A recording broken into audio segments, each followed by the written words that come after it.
Les decía que esta vez si lloran va a ser de aburrimiento. Yo nunca he sido profesor, así que me van a tener que bancar como viene. La oralidad no es mi medio, pero vamos a intentar algo. Lo que intento no es una conferencia, es una charla. ¿Han visto cuando los viejos se juntan y empiezan a hablar y cuentan siempre las mismas cosas? Sí. Eso es lo que voy a hacer. Sí. La gente cree que es porque los viejos somos estúpidos y nos olvidamos y la volvemos... No, nos encanta volver a recordar y volver a recordar y volver a recordar. Y de eso se trata todas estas jornadas. Volver a recordar un montón de cosas que hemos vivido y que sabemos y las volvemos a mirar.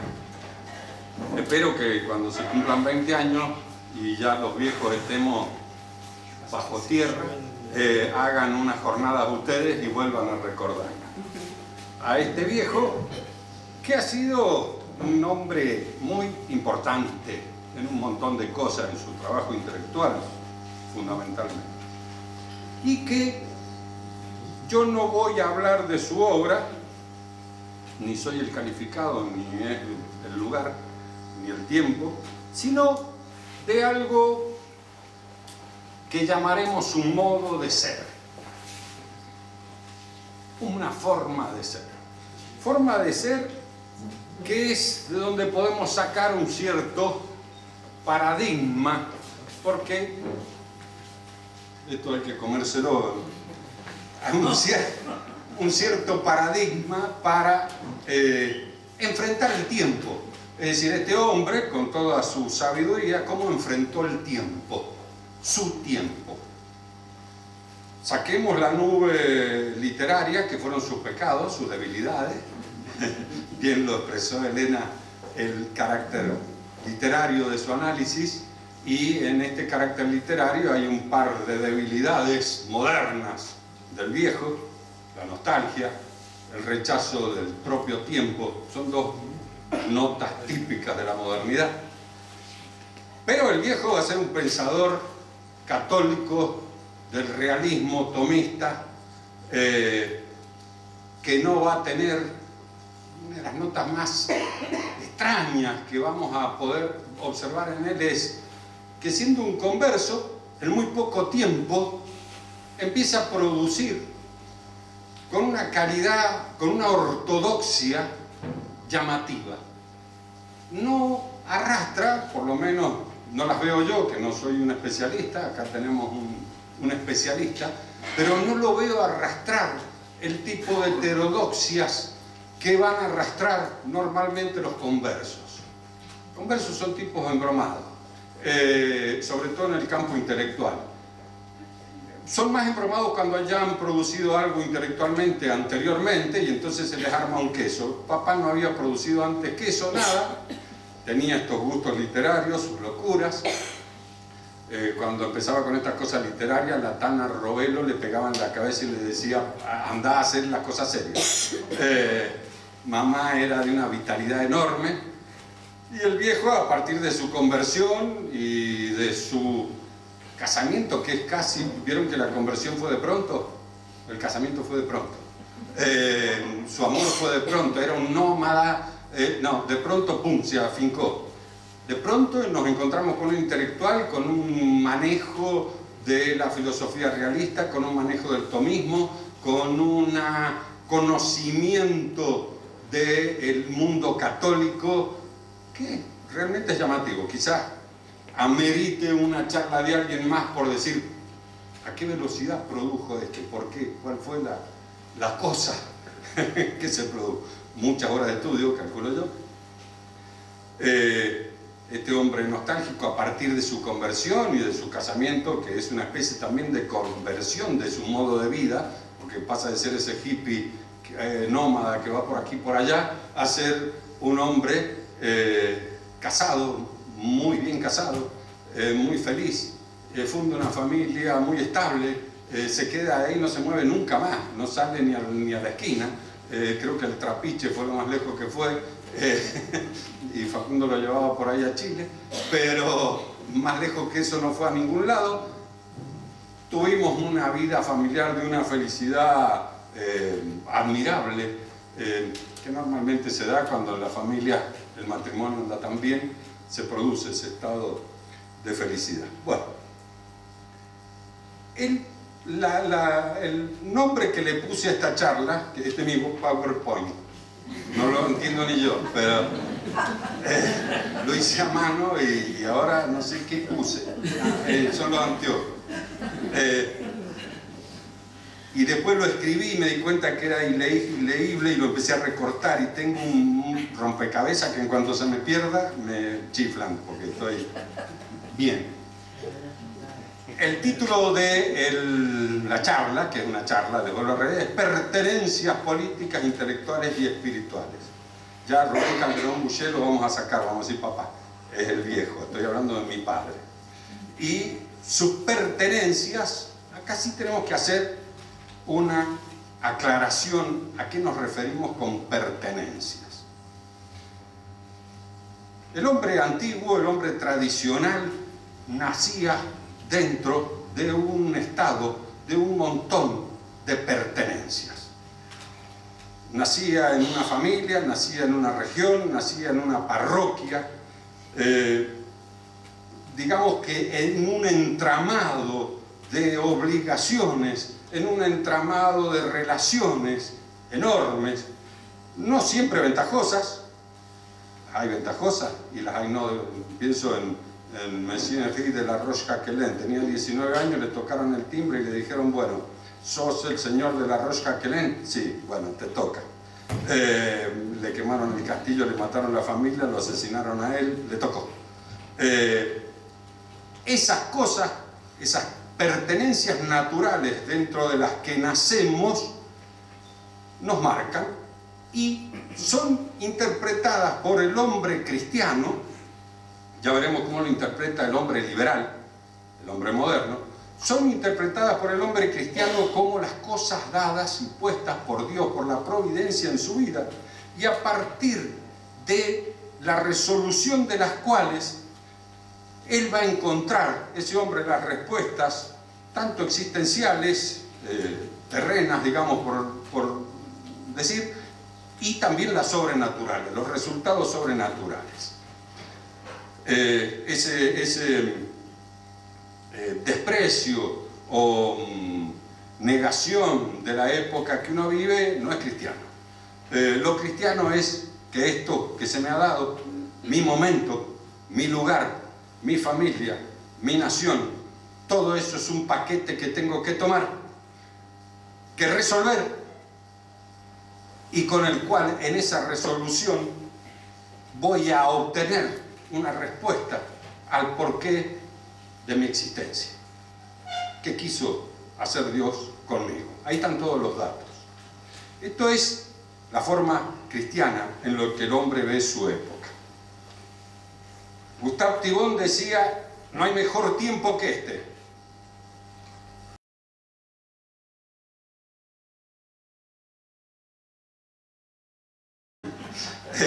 Era inteligente la muchacha. Sí, todos nosotros nacimos y de alguna manera en un tiempo donde todo estaba perdido. Pero Gustave Thibon le responde, la época donde todo está perdido es la época donde todo puede reencontrarse, por uno mismo o por pequeñas comunidades, y no bajo la presión social. Y acá veamos dos cosas, que pareciera que la frase es una frase puramente hecha, y sin embargo la hemos vivido. No hace tanto tiempo que una pequeña comunidad como esta tenía todo perdido, y sin embargo estamos reencontrando un montón de cosas, reencontrándolas de otra manera. Él dice, no bajo la presión social. ¿Qué quiere decir con esto? Bueno, antes nosotros los cristianos teníamos el Estado cristiano de nuestro lado, y eso era una enorme ventaja para un montón de cosas.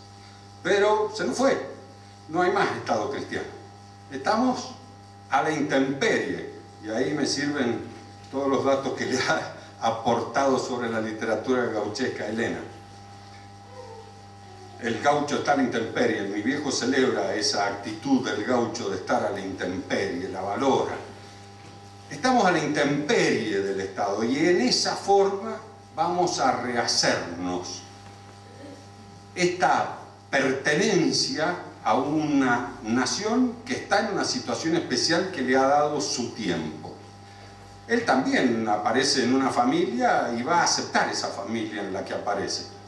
Nos contaron los dos, una familia que ha perdido la fe, que se ha hecho masones, no porque fueran masones, sino porque había que ser masón, si no, no morfabas en esa época. Bueno, él va a hacer, y ahí la novela de Jacques Perret tiene mucho que ver, el viejo y lo del señor de Geronce tiene mucho que ver. El viejo le gustaba la idea de volver atrás a salvar a sus parientes.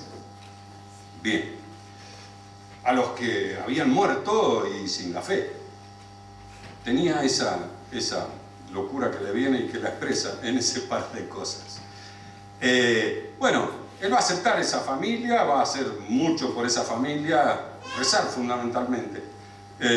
Y va a haber hasta conversiones extrañas dentro de la familia, un poco misteriosas. Pero él acepta eso y acepta también su argentinidad.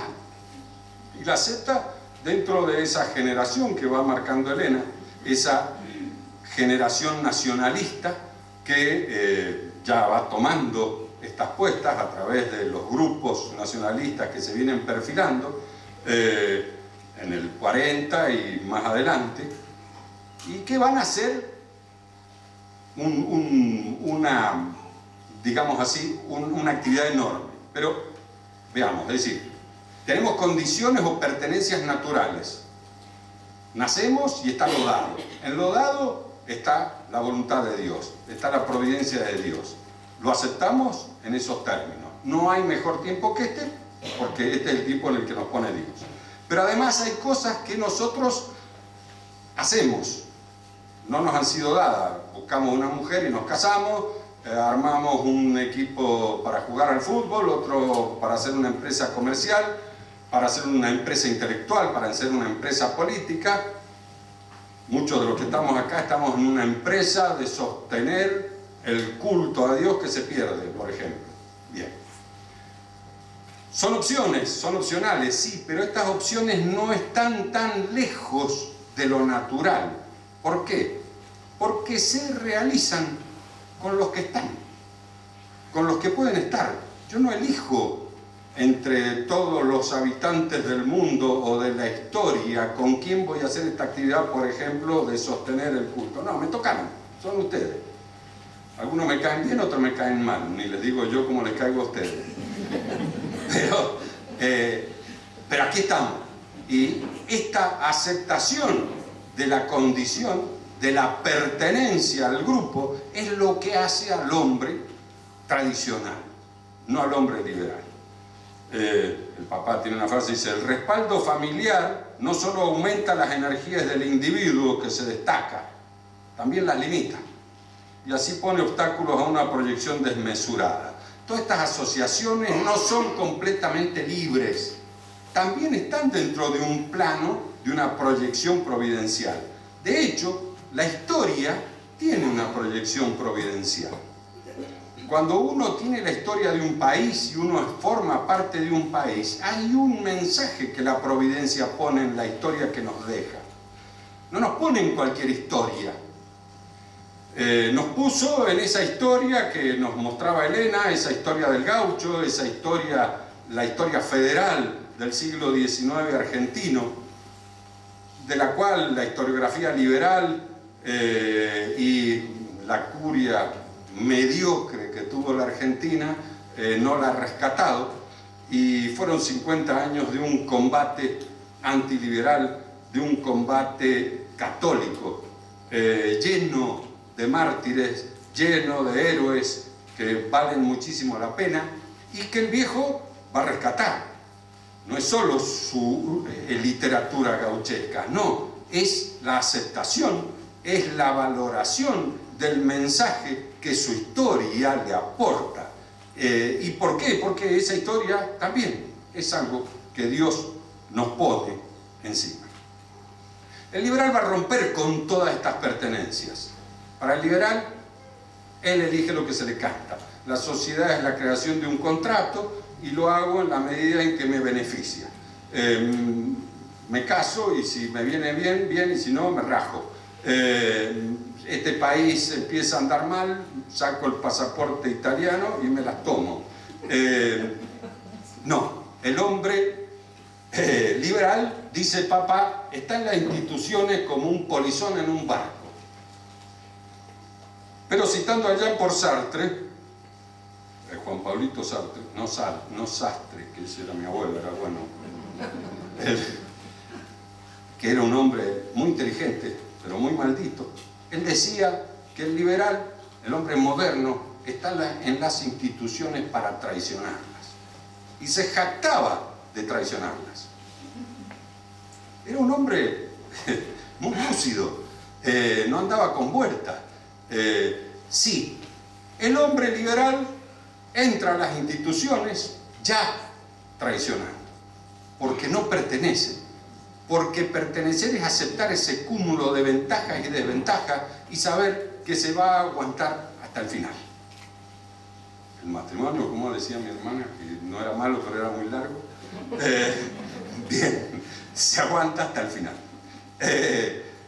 Esa es la forma de pertenecer del hombre tradicional. Papá va a entrar en su historia y todo esto que nos contó Elena tan maravilloso, tan bonito, bueno, es la aceptación y la celebración de su historia.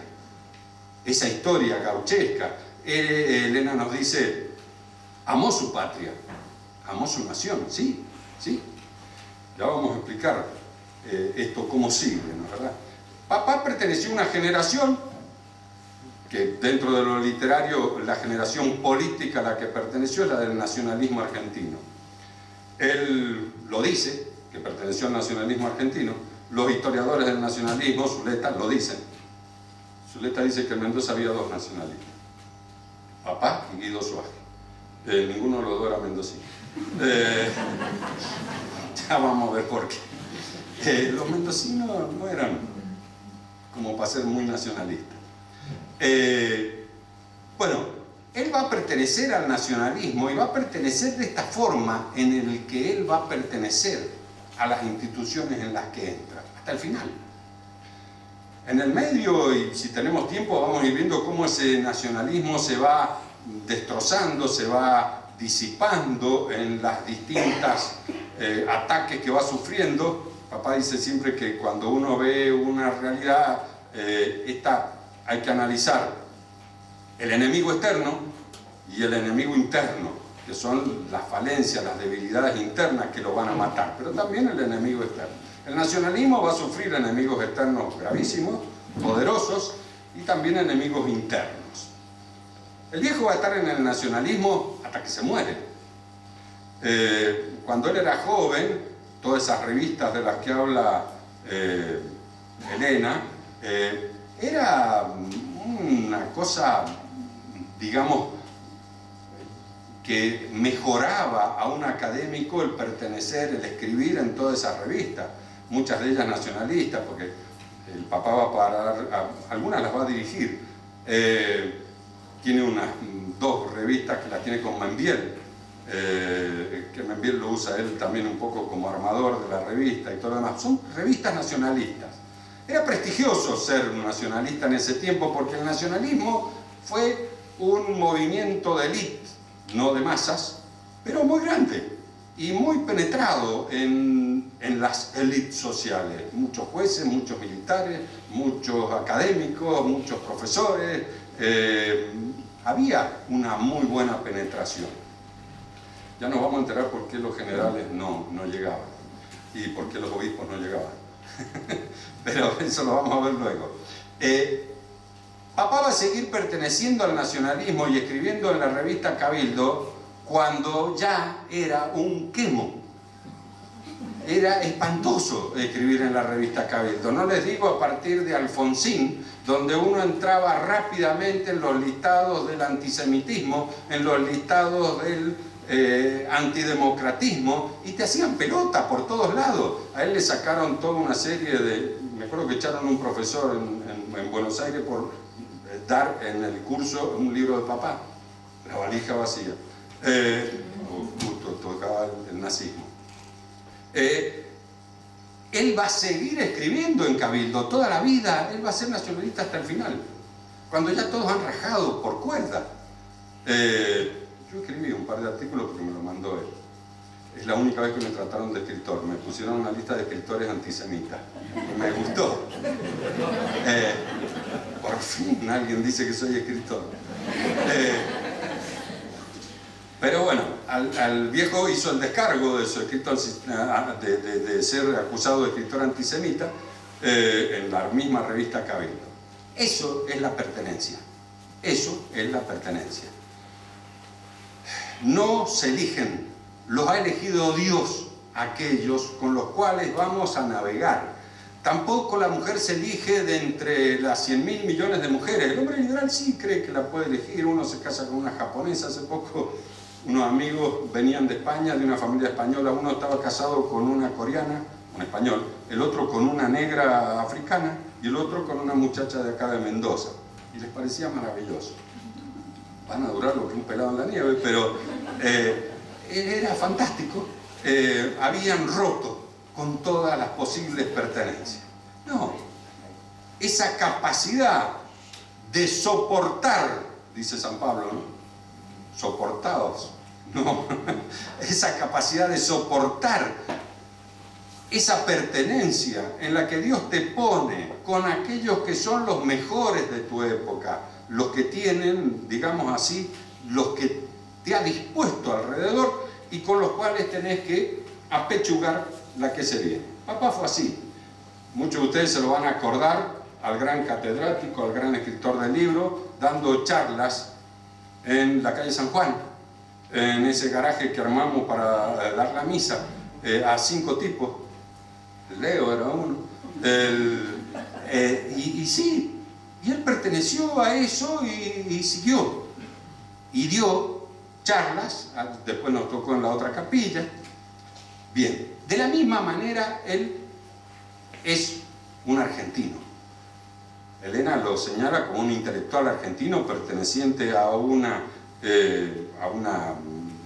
generación literaria argentina y también pertenece a una generación política argentina. Es tremendamente argentino.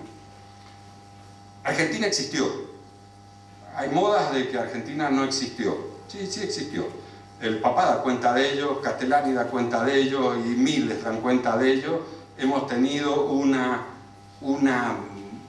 profusa generación intelectual dentro del nacionalismo y fuera de él también, porque no podemos negar la calidad de un Borges en sus cosas o la calidad de un Cortázar en sus cosas, más allá que después se vuelvan estúpidos, como dicen. Pero la Argentina existió. Hay una moda que anda rondando alrededor nuestro, en el cual parece que no existió, que yo no me voy a ser amargo en esto, pero no me molesta el carlismo, me encanta el carlismo, pero no es nuestra historia. En el siglo XIX nosotros éramos federales. El viejo no escribe sobre el carlismo, el viejo escribe sobre el gaucho. Y hay un par de datos del gaucho que hay que aquilatar, porque en esto digo yo que aún en la historia Dios nos está poniendo una serie de datos.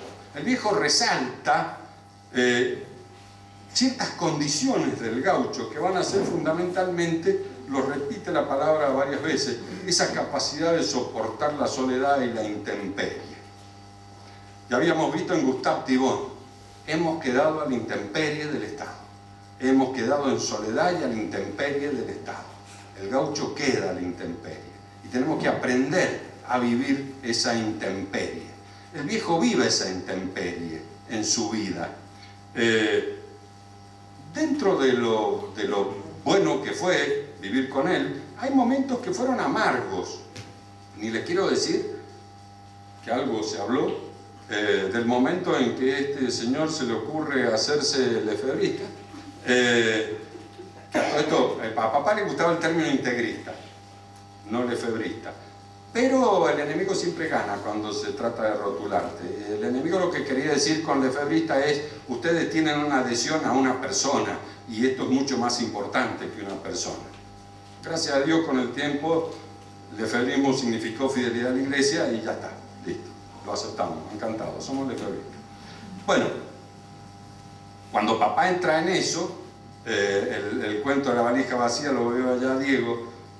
A papá no solo lo rajan de la Universidad Católica, sino que no le cruzan más bola durante mucho tiempo. No le publican un libro, las revistas que le publicaban dejan de publicarlo. Mamá me llama y me dice: hagan algo, el viejo se va a deprimir. Si no... Él tenía un libro escrito que era La valija vacía, que, como lo vio también un poco seco Guido, Guido le consiguió una beca en el CONICET, y él en el CONICET presentó ese trabajo. Se lo bocharon, se lo escupieron y se lo tiraron por la cabeza.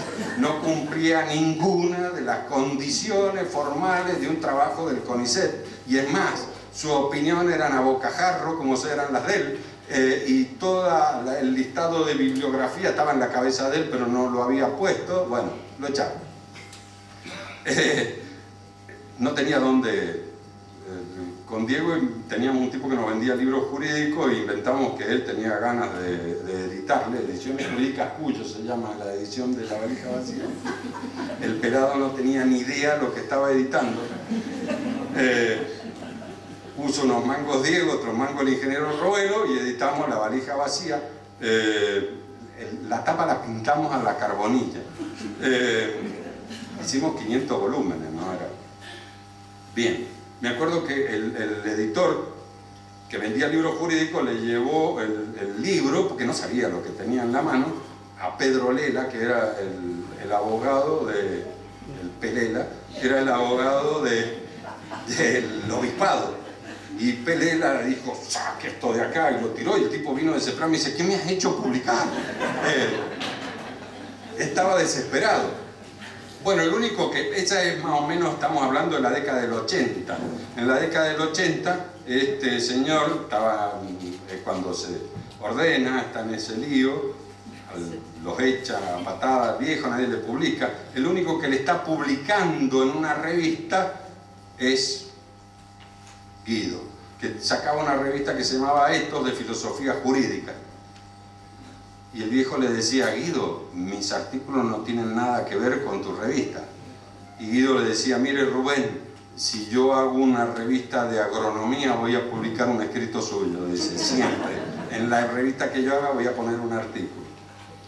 Bueno, esa es la pertenencia del viejo. Es argentino, esa argentinidad que está siendo desdibujada. Y esa, ¿ves? Se me perdió una cosa. Y esa, se me perdió acá. Ah, se me perdió.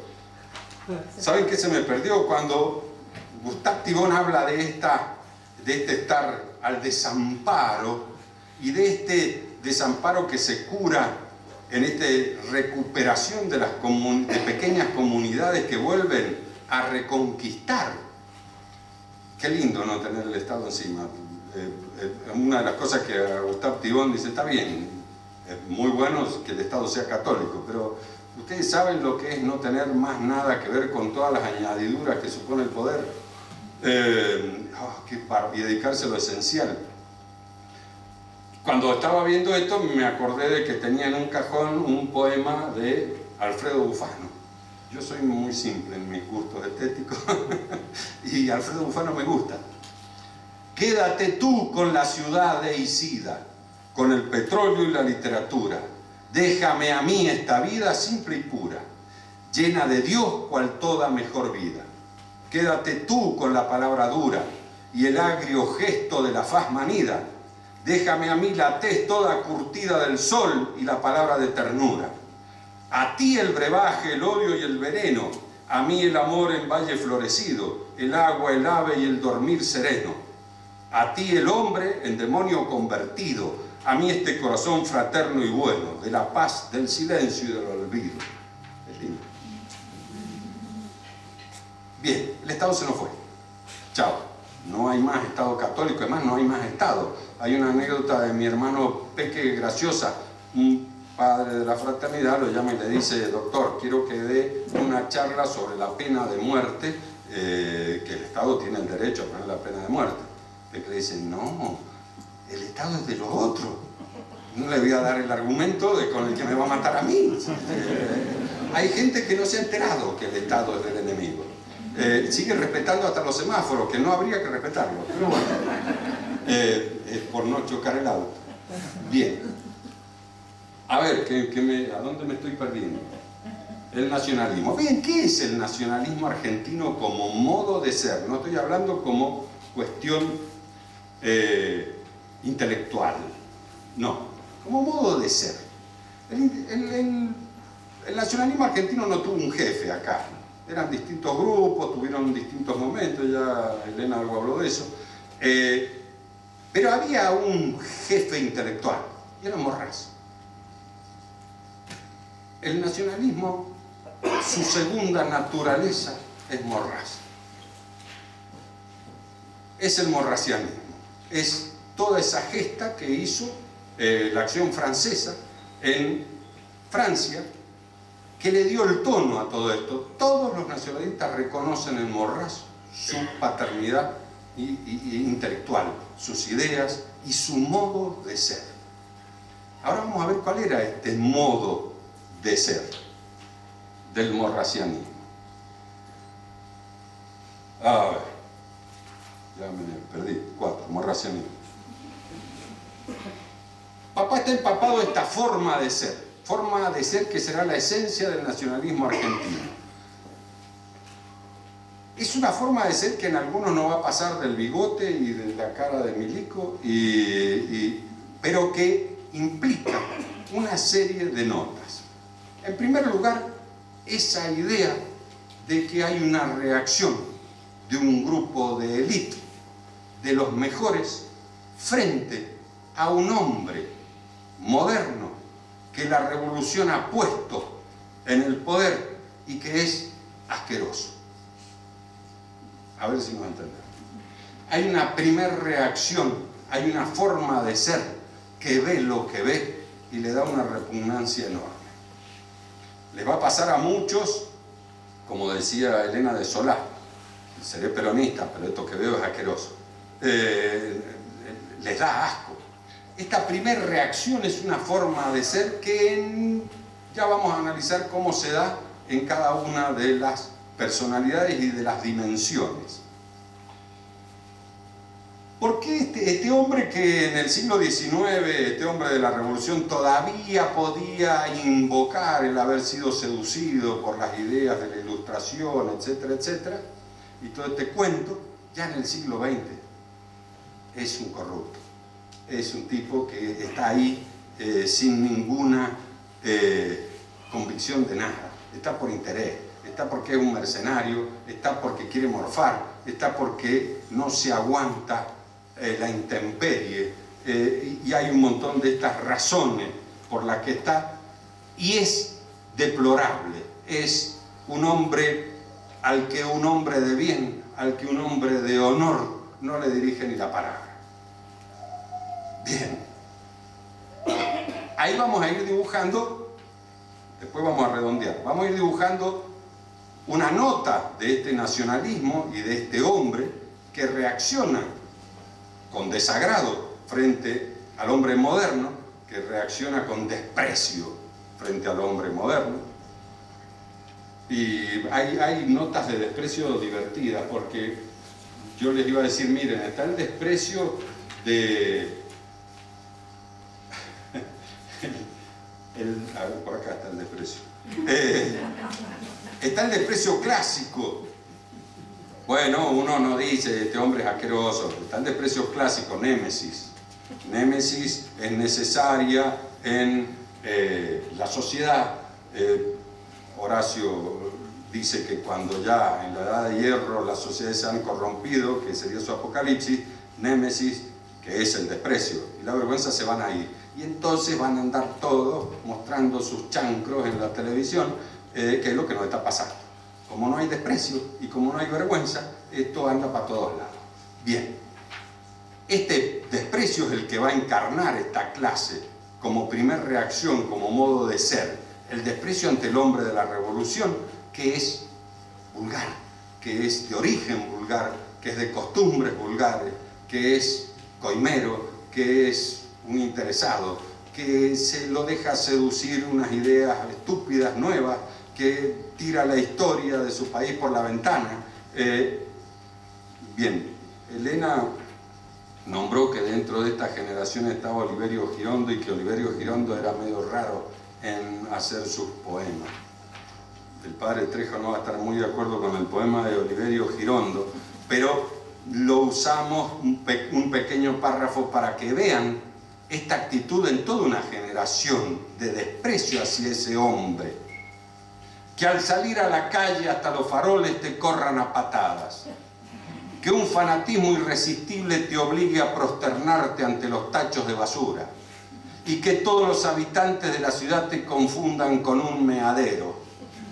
Que tu familia se divierta en deformarte el esqueleto, para que los espejos al mirarte se suiciden de repugnancia. Que tu único entretenimiento consista en instalarte en la sala de espera de los dentistas, disfrazado de cocodrilo, y que te enamores tan locamente de una caja de hierro que no puedas dejar ni un solo instante de lamer la cerradura. Bien, esta era la expresión de uno de sus poetas, esta expresión de desprecio. En Francia lo van a tener a Daudet, lo van a tener a Céline. El estilo del desprecio es enorme. Papá va a tener ese estilo, más limado, pero ya vamos a ver uno o dos párrafos de él en el cual esto va a aparecer. El hombre se presenta ante ellos y ve este nuevo hombre que ha llegado al poder y lo desprecia. Tienen todavía una idea de posibilidad de zafar la nación. Hay un atisbo de esperanza, chiquitito, pero este atisbo de esperanza no les obstaculiza el ver que su nación, tanto la francesa para Acción Francesa, para Morra, como la argentina para el nacionalismo, que su nación está inmersa en una historia más grande, en una debacle más grande que tarde o temprano les va a llegar, y que es la caída de la civilización cristiana. Por ejemplo, ustedes, la Acción Francesa es derrotada. Fundamentalmente, la derrota de Pío XI, por desgracia, pero es una confabulación en la que Pío XI le saca el piso católico. Tiene enemigos eternos y tiene desfallecimientos internos que ya lo vamos a ver, porque son iguales al nacionalismo, son idénticos en todos los casos. Y de la Iglesia les va a venir el rotundo mazazo a ambos movimientos. Pero por ejemplo en España ganaron, y en Portugal ganaron, y los dos sabían que no duraba mucho. No duraba mucho porque se les caía la cristiandad. Hacían durar lo que podían, lo que pudieron. 40 años uno en Portugal, 30 años el otro en España, pero se les caía. Y lo sabían. Salazar lo dice con todas las expresiones. Sabe, después de mí, la debacle. Vamos a aguantar, vamos a retardar la idea de Catejón, vamos a detener un poco este proceso, pero este proceso viene. El segundo punto en el que estos hombres, su forma de ser, es que saben que acá van a ser derrotados. Desprecio, derrota. ¿Qué hay que salvar en el medio de esto? El honor. El honor, no el pellejo. El honor. ¿Por qué? Porque en el honor personal, y vean que son temas que el PowerPoint de mi hermana iba tocando, nación, honor, son temas de esa generación. El honor, hay que salvar el honor. Tenemos que aguantar ahí un tema que lo va a tratar, lo va a dibujar bien a este punto, es la fábula de Jean Anouilh sobre cuando mejora o digamos corrige la fábula de La Fontaine sobre el roble y el junco. La Fontaine escribió que, bueno, estaba el roble tan soberbio y el junco tan humilde, vino la tormenta y sopló y al final el soberbio cayó y se hizo pelota y el junco aguantó doblándose y aguantó. El lema liberal, se doblan como el junco. Bueno, Jean Anouilh la reescribe, en esta dice, bueno, es mucho mejor morirse como un roble, con todo el honor y la nobleza del roble, que vivir tiritando, agachado y genuflexo como un junco. Bueno, esta va a ser la actitud del hombre nacionalista, del hombre morraciano, del hombre de Acción Francesa. No me voy a entregar, no me voy a vender, no voy a renunciar a mis principios, no voy a renunciar a mi honor particular en esta cosa. ¿Por qué? Y porque el honor de un argentino es la Argentina, porque el honor de un francés es Francia. Ya vamos a entender después, que siempre acuérdense que les digo que la historia la pone Dios para algo que viene después. No voy a aflojar. Bien, de ahí papá va a pertenecer a estas huestes contrarrevolucionarias que vienen de una idea. La palabra contrarrevolucionario es un poquito ambigua o tiene analogías demasiado grandes. Hay muchos contrarrevolucionarios que no fueron católicos y que fueron cosas raras también. Renan era contrarrevolucionario, Taine, Goncourt, Saint-Simon, que era esoterista, Burke, conservador, Chateaubriand, conservador. Maurras se reía, se criticaba a Chateaubriand y decía: a los conservadores les gusta la revolución, pero no les gustan los hombres que están adentro. Es lo que les pasaba, le daban asco los hombres que hacían la revolución, pero la idea revolucionaria medio que al conservador le tienta. Pero hubo una corrida de hombres en la Francia del siglo XIX, a los cuales llamaremos, y llaman los tratadistas, el integrismo católico, que va a sentar una forma, es decir, esta forma de ser, va a ir creando esta forma de ser que va a heredar el morrosianismo y que va a heredar el nacionalismo argentino, sobre todo papá, fundamentalmente, viene muy influido de ese lado, y que es, fundamentalmente el integrismo viene del magisterio de la Iglesia, son los papas de Pío VI hasta Pío XII, es el integrismo. Pero tuvo sus egregios expositores en yo, el cardenal Pi, Joseph de Maistre. Bueno, Joseph de Maistre no era un tomista, aunque era genial. Todos ellos son los que van a promover y provocar el Concilio Vaticano I. ¿Por qué? Porque ven que esta conjura que se viene realizando de la revolución y que empieza a tomar los tonos de una conjura planificada, secreta, en contra de la Iglesia Católica, solo va a poder ser, papá dice, un poder subrepticio, anónimo y omnipresente, reemplaza la autoridad de la Iglesia e instala en el interior del alma el temor. Esta es la conjura que llamará Monseñor de la Sus la conjura anticristiana. Estos hombres van a hablar de una conjura, son conspiracionistas, son ultramontanos, ¿por qué? Porque el remedio frente a esta conjura que se les va a ocurrir es: reforcemos el magisterio de la Iglesia, logremos el dogma de la infalibilidad y sacudámosle y dejémoslo condenado para siempre. Y lo logran. Ese esquema lo logran y lo logran con el Concilio Vaticano I. Hoy día tenemos nosotros, es más, alrededor nuestro, gente que está convencida de que este integrismo maldito, del cual es heredero Lefebvre, heredero Calmet, heredero Lefebvre, papá es heredero de este catolicismo integrista. Ellos creen que este integrismo es el que va a producir una reacción en contra por ser tan duros, tan rígidos, y por haber hecho del Papa una figura tan monolítica, y que entonces eso es lo que ahora nos embroma cuando nos toca un Papa malo, y que no sabemos cómo sacárnoslo de encima, porque hicimos el Concilio Vaticano I, lo declaramos infalible y armamos un queso.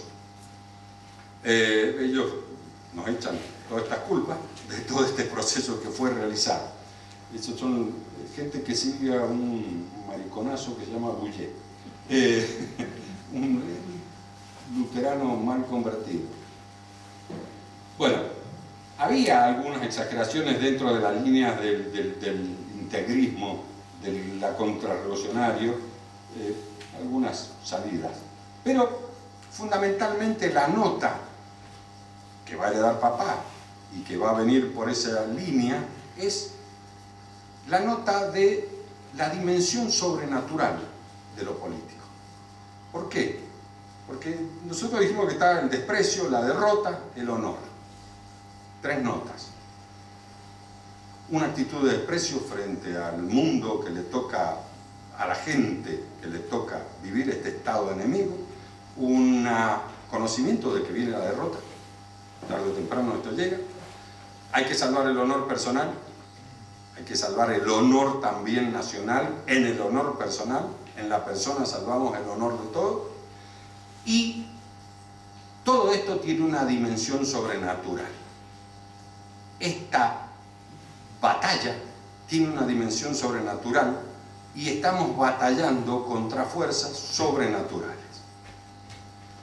Bien, van a ser acusados de sobrenaturalismo porque hay algunos de ellos que se les sale el pedal, porque no son muy tomistas, como puede ser Sambonet, pero tomemos por ejemplo la definición de revolución de Sambonet, que la vamos a usar todos.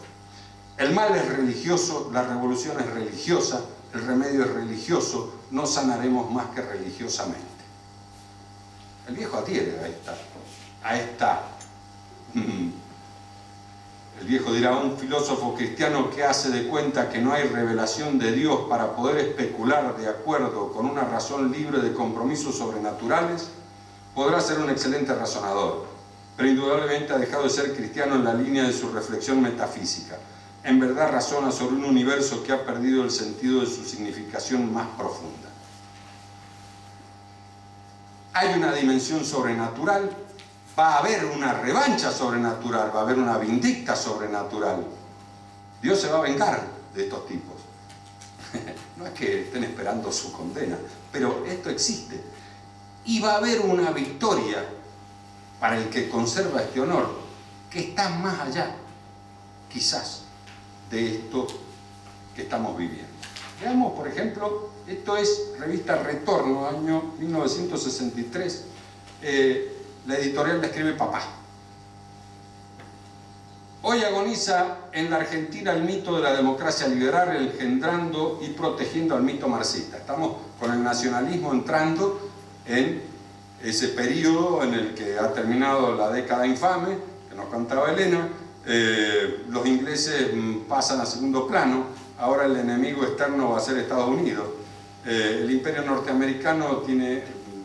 El imperio inglés lo hizo a fuerza de ejército y comercio. El imperio norteamericano se hizo a fuerza de coima, de soborno, de corrupción, todo, por todos lados. El gran enemigo que empezarán a encontrar el nacionalismo externo va a ser el marxismo por un lado, que empieza a aparecer, pero este nuevo mundo del soborno que le va a sobornar todas las clases dirigentes. Van a vivir del soborno norteamericano y se van a entregar a esa inmundicia que es la que, ante la cual todo este desprecio se vuelca, el poema de Girondo. ¿Qué harán hoy? Dice papá, los que no son tan ciegos. 63 años, yo tenía 5 años. Iba al kinder con la tante Inge. Me había enamorado de la tante Inge. Y medía la bebida, ¿o no? Sí. Sí, me tomé un vaso de vino del papá y quedé empedado en el kinder. Bien. ¿Qué harán hoy los que no son tan ciegos? ¿Qué harán hoy los que no son tan ciegos frente a este mundo? Se pregunta mi papá. Para disuadirlos de una decisión viril, ya le digo maricón, para disuadirlos de una decisión viril, les presentarán como ejemplo de prudencia su debilidad cómplice, recontra maricón, y cómplices, débiles. Vendrán a sobornarlos, y la tentación no será dirigida a la inteligencia como a socavar la voluntad. Toda la nota del desprecio la ven en una editorial de papá,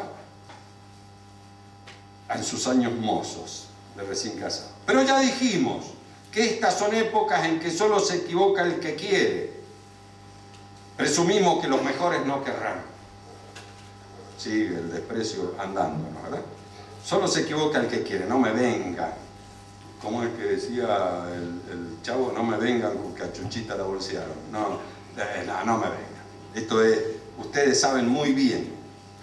A ellos los invitamos a sumarse al movimiento cada vez más vasto y decidido de los argentinos resueltos a luchar por un orden cristiano. Todavía queda una luz, allá en el 63. ¿Por qué? Porque el movimiento nacionalista tiene un tamaño. Es un movimiento elite, pero tiene un tamaño. Un orden cristiano que le permita al país real erguirse por encima de la mentira que lo ahoga. Solo Dios sabe si queda tiempo ya para el triunfo. La nota. Saben que la derrota zumba, que está por alrededor, que podemos llegar a salvar un rato, que les toca poder impedir o detener esto un rato, pero el final viene. Hay tiempo todavía para compartir la decorosa defensa de valores que justifican cualquier sacrificio y le dan sentido honorable a cualquier final. Todas las notas. Desprecio, derrota, honor. Ahí están las notas de la forma de ser de estos hombres. Formados por, fundamentalmente, el espíritu morrasiano.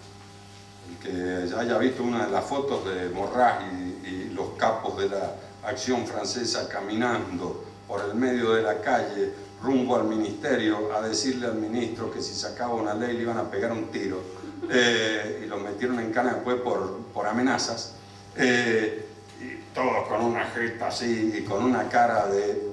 Bien.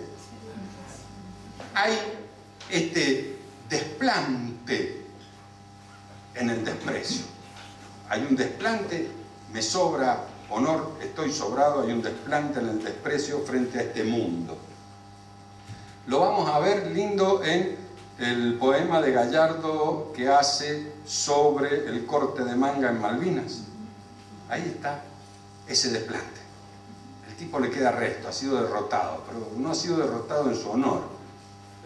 Es bastante. Bien. Se me armó el lío. No sé ni por dónde voy de tiempo. El PowerPoint. No, el tiempo del drama. 5 minutos llegan las pizzas. ¡No! Bien. Todo esto son niveles emotivos. Pero resulta ser que yo ya van varias veces que escucho que papá tiene una adhesión emotiva a Morraz, que papá tiene una adhesión emotiva a los gauchitos, que papá tiene una adhesión emotiva a Monseñor Lefebvre. Hay varios que dicen esta estupidez. Acá vamos a hablar, es más, hay un galleguito que dice, hablando en un escrito fúnebre sobre Gambra, que cuando era viejo tenía la chochera de que le gustaba Lefebvre.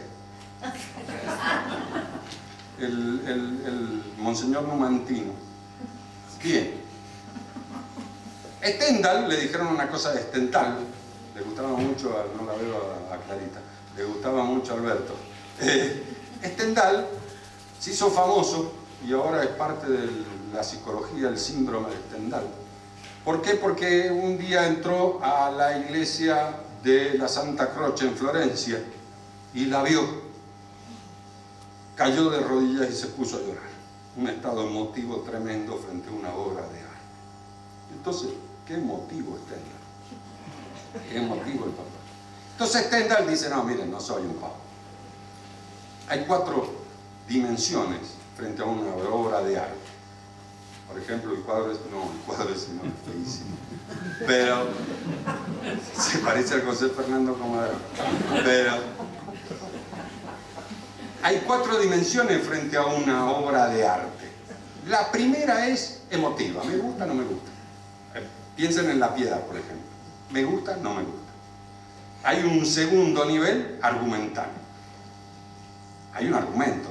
En La Piedad está todo el argumento de la pasión atrás. Lo sabés, lo analizás, lo meditas, ves todo ese argumento. Luego hay una dimensión simbólica. Una tercera dimensión simbólica. La pelota. Que la piedad simboliza la redención, la corredención de Nuestra Señora, etcétera, etcétera. Y hay un nivel técnico. Te pones a estudiar cómo manejaron los expertos, cómo manejaron el cincel, cómo eligieron el mármol. Hay todo un montón de cosas para estudiar. Cuando vos manejás todo eso, ¿qué es lo que había hecho Stendhal? Había estudiado durante años la Basílica de la Santa Croce, había sabido su historia, su arquitectura, sus diseños, cada uno de sus adornos, cada una de sus imágenes, toda la... Cuando llegó y la vio, cayó de rodillas llorando. Esa es la emotividad de mi papá, esa es la emotividad de Gambra. Cristo no llora frente a la higuera porque es emotivo, ni suda sangre porque es emotivo. No, hay una hondura de conocimiento. Entonces, el morracianismo de papá, el único autor al que le dedica un libro, nace de esta hondura del conocimiento. El gaucho nace de esta hondura. Cuando en las revistas españolas, él casi todas envió este tema gauchescos, ahí es donde aparece lo del Martín Fierro, ahí es donde aparecen, les está diciendo, les corro con mi manchado. Esto fuimos. Y hay un montón de datos importantísimos para nosotros tomar esta actitud, desprecio, derrota, honor. El gaucho las resume todas también.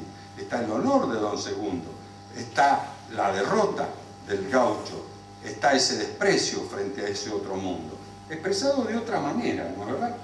No necesariamente al estilo de Oliverio Girondo. Bien, para ir redondeando. Hay un nivel, entonces podemos comparar estos niveles stendhalianos con lo que acabamos de decir. Es decir, hay un primer nivel emotivo frente a la realidad, el desprecio. Ese primer, ¿me gusta, no me gusta? No me gusta. Esta gente no me gusta. Hay un segundo nivel argumental. El nivel argumental de la realidad que tenemos es la civilización cristiana caída. Lo lamento. ¿Pueden haber algunas acciones particulares de detener esta debacle? Sí, algunas, poquitas. Las tenían ellos en su época, ya hoy día no las tienen. Hay un nivel simbólico, lo da ese honor. El honor que conserva el hombre. Hay una comparación en algunos de ellos a los 10 justos de Sodoma. Dios no nos va a romper mientras haya 10 justos. Estamos salvando a la Argentina porque todavía hay 10 tipos que valen la pena. Bien. Miren, ya me queda poquito. Ahí es donde aparece la cita que hizo mi hermana de Don Segundo y me la robó. Porque hicimos la misma cita. La imposibilidad del triunfo y la necesidad de ser. Esto del ser contra el hacer, me había olvidado. El hacer es uno de los grandes enemigos internos, de los desfallecimientos internos, tanto en el morracianismo como en el nacionalismo. ¿Qué les pasa a los tipos? Dicen, no podemos quedar en esta, tenemos que hacer algo. Y el hacer algo, si hay que entregar algo, bueno, y entonces empieza esa negociación que es como empieza la negociación con Caifás, después con Anás, después con Pilato, con Herodes, con los verdugos, y terminan en una negociación general. El nacionalismo fue a parar a la miércoles, partido por el peronismo y partido por un maritenismo que se hizo miliquista, y estos milicos se lo llevaron puesto. También el nacionalismo fue anti-gobiernos militares. Bien, Maritain, ¿qué dice? Por ejemplo, el Papa lo cita: los actos del Papa no pueden tener otra significación que una clara advertencia para desesperar de toda acción de masas, de todo trabajo humano de conjunto, de todo esfuerzo político, dejar el mundo que se descomponga, morir de miseria y atrincherarse en trabajos solitarios que cada uno puede hacer tratando de dar testimonio de la verdad. No lo puedo comprender de otro modo. Y bueno, lo comprendió de otro modo. Y vimos cómo ese trabajo de comunidad puede dar unos resultados bastante interesantes. Y Papá dice, bueno, en verdad sí lo comprendió de otro modo. Y desde que abandonó la acción francesa, su evolución política derivó hacia una posible conciliación de la doctrina católica con los principios de la revolución. Fueron saliendo, desapareciendo. Y ahí es donde el ser nacional queda diluido para siempre, y la mayoría de los componentes de estos movimientos se irán diluyendo ellos mismos en su personalidad, se irán desintegrando. El integrismo es el que se mantiene íntegro, y el hombre desintegrado, el hombre moderno, se va desintegrando frente a esta como decíamos del gaucho, esta intemperie, esta falta de estar en la estancia bien calentito como el gordo. Y entonces Papá escribe la misma cita que hace mi hermana, por eso le digo que los viejos repetimos. Papá se va despidiendo de la Argentina, de esa posibilidad, de esa sombra. En la cita sombra, don Segundo Sombra es la patria, entendámonos, que ya es más una idea que un ser. Y como Fabio se despide de don Segundo Sombra, que va cabalgando hacia un crepúsculo sangrante, Papá se despide de su patria de esta sangrada forma, entendiendo que don Segundo representa la patria. Nos dice: Ricardo Guiraldes lo vio pasar como una sombra, algo que pasa y es más una idea que un ser. Es una Argentina, algo que me atraía con la fuerza de un remanso. Y al final del libro, cuando la sombra se desvanece en el horizonte, sobre el punto negro del chambergo, mis ojos se aferraron con afán de hacer perdurar aquel rezago. Hay un rezago todavía en la Argentina, puede ser. Y cierra: a mí también, como a Fabio, lo leyó Elena, de don Segundo Sombra se me ha nublado un poco la vista y abandono estas reflexiones, antes que se conviertan en llanto, porque el dolor de la patria solo se alivia con el verso de las lágrimas. Se fue, caput. Pero, y ahora vamos porque si no el padre me habla de las pizzas, pero, ¿para qué Dios nos puso en este lío? Porque estamos viendo las notas del desprecio, estamos viendo una especie de rezongo por una patria que se fue. Frente a esto habrá desesperados. Maritain traiciona todo por desesperar. Pero habrá otro tipo de desesperación. Por ejemplo, de Mattei, la TFP, esperan un milagro que salve la civilización cristiana, una especie de segunda redención colectiva, un milenio en el que se salva. O Jean Bacquier, que espera que Francia sea resucitada, como fue Lázaro, y resucita.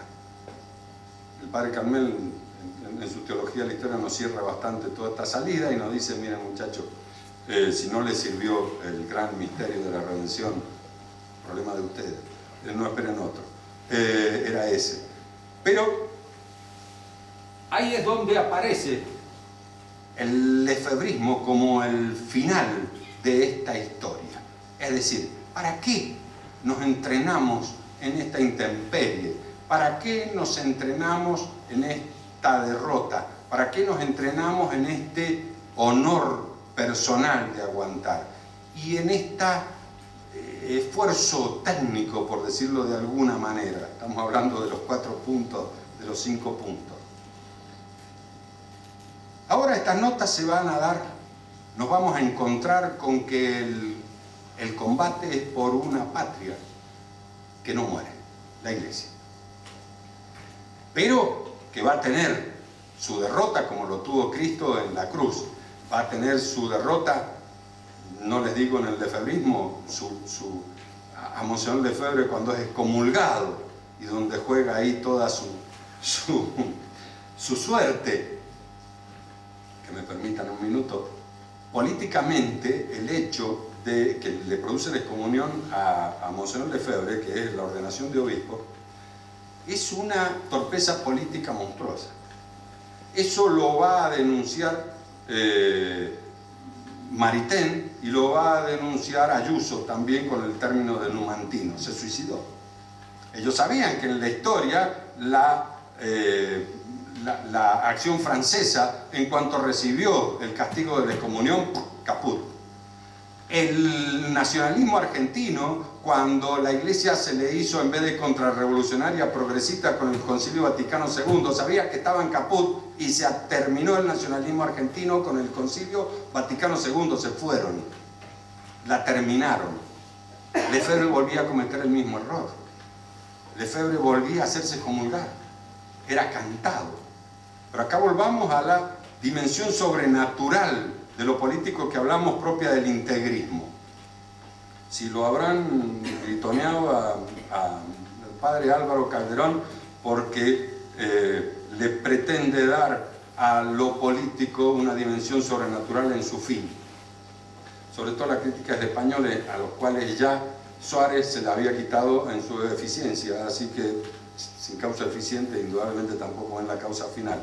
Pero la acción que toma frente a este hecho Monseñor Lefebvre, hay 2 datos, están en la biografía de Monseñor Tissier, pero hay uno nuevo en un libro de Yves Chiron, en el cual hablan de que Monseñor Lefebvre, frente a esta posibilidad y sabiendo la que se le viene, él, que es el ultramontano, el defensor de la infalibilidad papal, se encuentra enfrentado a Roma, va a dar este paso tremendo, duda, sufre y de golpe se convence y lo hace. Los otros le gritan y dicen, esto es una locura. A la larga dio buen resultado, lo estamos viviendo, es decir, todavía estamos acá y se le agrandó la cosa. ¿Y por qué? Porque tomó una decisión sobrenatural, no tomó un cálculo político, tomó una decisión sobrenatural.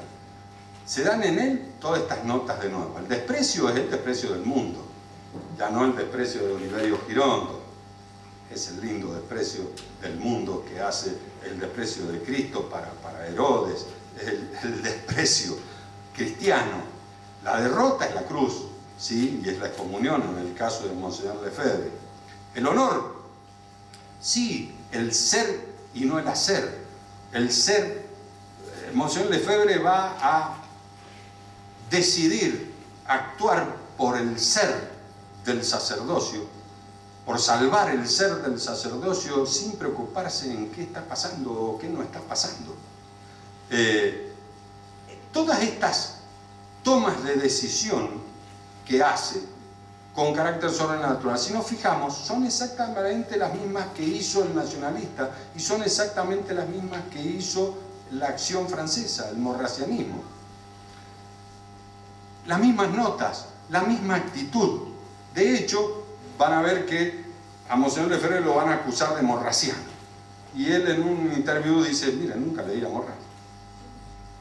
Pero el enemigo no es tonto, dice, se le nota a los morracianos bárbaros. Entonces van a ir y van a buscar los antecedentes en el padre Le Floch, que era de Acción Francesa, etcétera, etcétera.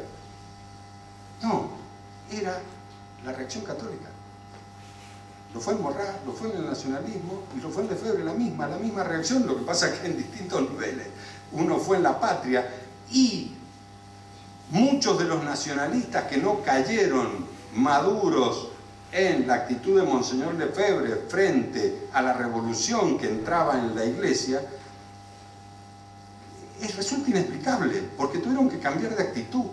La actitud que traía era una especie de entrenamiento para tomar esta decisión. Y esa es la parte providencial de la historia que les venía señalando. En papá es claro, papá toma la decisión, no se hace lefebrista, él era lefebrista antes que existiera Lefebvre. La decisión la toma con una tranquilidad absoluta, porque es la misma que viene tomando desde antes. Es la decisión morraciana, es la decisión de Acción Francesa, es la decisión del nacionalismo. Pero ahora se da en el ámbito al que Dios nos estaba preparando para que se dé. ¿Se quedarán llorando una patria que se fue? Miren, las patrias se van todas. Pregúntenle a los cartagineses, los partieron a patadas, los molieron. Todas las patrias terminan. No hay patria que dure por la eternidad. La iglesia es el analogado superior de todo esto, es la iglesia, el reino de Dios. Es el analogado superior de estas cosas. Y la verdad es que hemos vivido una serie de entrenamientos para este momento. Pero por el camino se fueron quedando, fueron defeccionando. El enemigo externo y las defecciones internas lo fueron cayendo. Termino en esta. Había un versito para terminar. Pero el viejo toma esta actitud y es la misma siempre. Sabe, llora a su patria que ha muerto, la llora con don Segundo Sombre, la despide contra el crepúsculo sangrante, pero sabe que la jugada final es esta. Esta es la jugada final. Esta es la última trinchera, habíamos dicho una vez. Y todo se explica. Todo se explica ese desprecio, porque es el desprecio al mundo cristiano. Se explica esa derrota, que es la cruz. Ahora sí estoy por largar un poco, pero es el honor. Bien, están los 4 puntos, los 4 niveles que marca Stendhal, pero todavía falta caer de rodillas y llorar frente a la hondura de la visión de esto que nos está ocurriendo, de esta cosa increíble que estamos viviendo. Esa caída es la carta de David de Pagliarani.